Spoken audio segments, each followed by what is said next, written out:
Yuki Vattier, bonjour. Bonjour. Vous êtes journaliste, documentariste et auteur de Réenchanter la mort dans la collection Je passe à l'acte chez Actes Sud.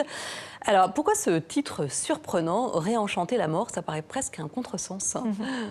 Oui, ça paraît effectivement parce que la mort fait peur, le mot mort fait peur. La mort est évidemment un drame pour chacun d'entre nous quand on perd un proche. Ce qu'on a voulu dire par réenchanter la mort, c'est que si la mort est un drame, elle peut être aussi une étape de vie. La vie, c'est d'avancer d'étape de croissance en étape de croissance. Et la mort d'un proche, malgré tout, nous fait grandir aussi, peut potentiellement nous faire croître. Parce qu'on va se poser des questions, on va prendre le relais quand on perd un parent. Voilà.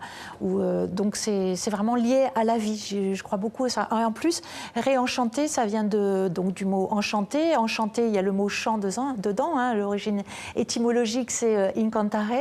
Et donc, c'est une façon de dire que, bien sûr, on va pleurer son mort, mais on peut aussi chanter la vie. Alors, chanter la vie de celui qu'on a perdu et chanter la vie de ce qu'il a vécu.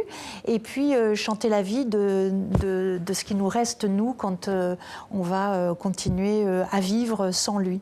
Alors vous parlez dans votre livre beaucoup de la nécessité des rituels, du rituel face à la mort. Vous dites, je vous cite, le rite unit et répare là où la mort vient désunir et meurtrir. Le rite serait finalement un peu comme un baume.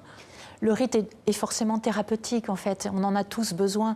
À chaque passage angoissant de l'existence, une naissance, la fécondité qu'on recherche, le mariage, l'intronisation d'un chef, la mort. Bien sûr, on aborde ces paliers de l'existence avec beaucoup d'enthousiasme, mais aussi beaucoup d'angoisse, parce qu'on va se jeter dans les bras de l'inconnu. Donc, le rite funéraire est important, justement, pour aborder cette nouvelle vie sans la personne décédée. Et donc est forcément thérapeutique parce que ça va canaliser les émotions, ça va réorganiser aussi l'ébranlement, le chaos, c'est vraiment, et surtout ça resocialise, ça nous rejette dans le groupe. Un mort permet de nous rejeter dans le groupe qui était autour de lui. Vous dites pourtant que les rituels se sont vraiment délités dans le temps. Je vous cite, plus de tentures aux portes des maisons, trop ostentatoires, plus de veillées mortuaires, plus de cortèges funéraires.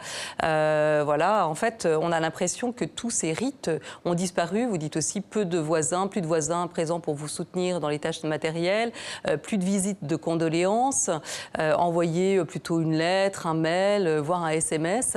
Donc, on a l'impression que le rituel, c'est un peu désagrégé.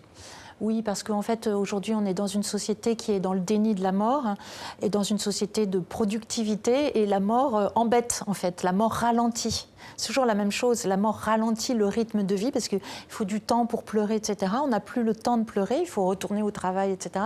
Donc tout ça, c'est délité. Ça ne veut pas dire que c'était moins bien qu'avant, mais il faut remettre du rythme, peut-être les réactualiser si on n'est plus croyant, etc. Il y a toujours des rites qui sont possibles de manière laïque. Mais je crois que c'est important. Vous dites quand même que 74% des obsèques font l'objet d'une cérémonie religieuse, même si les familles ne sont pas croyantes. Alors pourquoi finalement? Parce qu'on en a besoin, en fait. On a besoin de se retrouver dans un lieu un petit peu magistral comme une église pour se dire que l'événement est important et qu'on va rendre hommage à la personne dans quelque chose qui est beau. On a besoin de beau aujourd'hui. Donc après, si on n'est pas croyant, on peut réinventer autre chose. On peut faire des cérémonies funéraires dans la nature, dans des lieux laïques qu'on va enjoliver, etc. Mais je crois que tout le monde a besoin de beau dans ces moments-là, en fait. Alors, vous dites qu'il faut vraiment s'appuyer sur le mort, en fait, sur la vie du mort pour réintroduire du rituel. De quelle façon, par exemple? Quand on prépare une cérémonie funéraire, c'est très intéressant en tant qu'endeuillé de se redire, voilà, qu'est-ce que le mort aimait, qu'est-ce qui était important pour lui, on va le rejouer à sa place. Et donc, du coup, ça va agréger toutes sortes de personnes qui vont pouvoir se dire, oui, effectivement, le mort aimait faire du vélo, et pourquoi ne pas accompagner le cercueil en vélo? Le mort ou la morte aimait dessiner, pourquoi ne pas dessiner sur son cercueil, etc. On rejoue la vie du mort et on se le réapproprie quelque part. Il n'est pas mort parce que je vais faire les mêmes gestes, les gestes qu'il aimait ou qu'elle aimait. Vous dites aussi on laisse finalement la personne partir par étapes. Hein. Et la cérémonie funéraire, enfin la veillée mortuaire avait tout son sens finalement, parce que c'était la première étape. Oui, moi j'ai regretté à la mort de mon père de ne pas pouvoir faire une veillée funéraire parce qu'on peut toucher le mort, les gens vont être à côté, et finalement vont dédramatiser le cadavre en fait. Et je trouve que c'est une première étape avant de se retrouver dans une église ou dans une salle laïque, se dire voilà, je me suis déjà séparée de son corps. Parce que quand on est dans l'église ou dans une salle avec la personne dans un cercueil, on célèbre l'esprit de la personne. Voilà, il a fait ci, il a fait ça. Mais on n'a pas dit au revoir au corps. Et je trouve qu'important de pouvoir avoir une caresse, un baiser, de montrer éventuellement aux enfants, si on n'a pas peur de les traumatiser, que voilà, il est mort en fait. Donc, ou elle est morte. Ce sont les pompes funèbres finalement qui se sont engouffrées dans cette faille. Mais oui, parce qu'en fait, les églises ont complètement désaffecté, vu qu'on est de moins en moins croyants et puis que les églises, il y a de moins en moins de prêtres.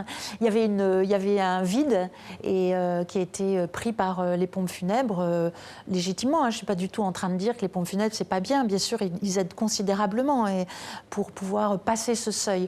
Mais voilà, ce qui serait bien, c'est de nous réapproprier aussi, c'est ça aussi Réenchanté, nous réapproprier notre mort et la cérémonie funéraire. Alors, se réapproprier sa mort, oui, mais finalement, faire un contrat d'obsèques, ce n'est pas forcément la solution.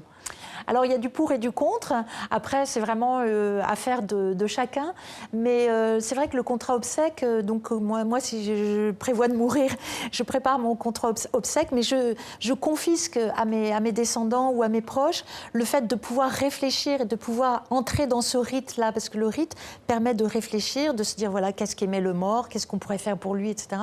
Donc, je confisque ça à mes proches, et donc je confisque cette vertu thérapeutique du rite. Et donc je mais réintroduire le rire quand même. Exactement, exactement. Donc je trouve ça dommage, oui. Et il y a un côté aussi très mercantile hein, que vous dénoncez dans votre livre, puisque le prix d'un cercueil peut aller de 250 à 8 000 euros. Dans le budget des obsèques, c'est le plus gros poste en fait. Ah oui, c'est énorme. C'est énorme et finalement, pourquoi ? Enfin, c'est le premier réflexe. On se dit, je veux ce qu'il y a de meilleur pour le mort.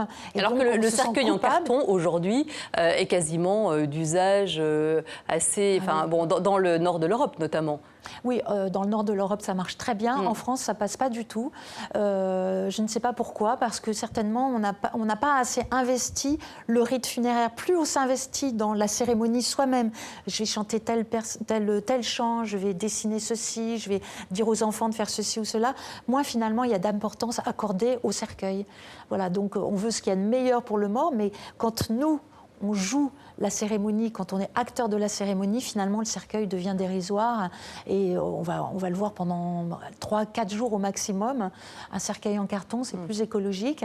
Oui, un cercueil en carton permettrait, par exemple, aux enfants de faire des dessins. Exactement, mais c'est génial pour les enfants de dessiner comme ça, de mettre des petits mots, etc. C'est dire aussi sa peine et son deuil. Et puis finalement, c'est là que les rires peuvent revenir.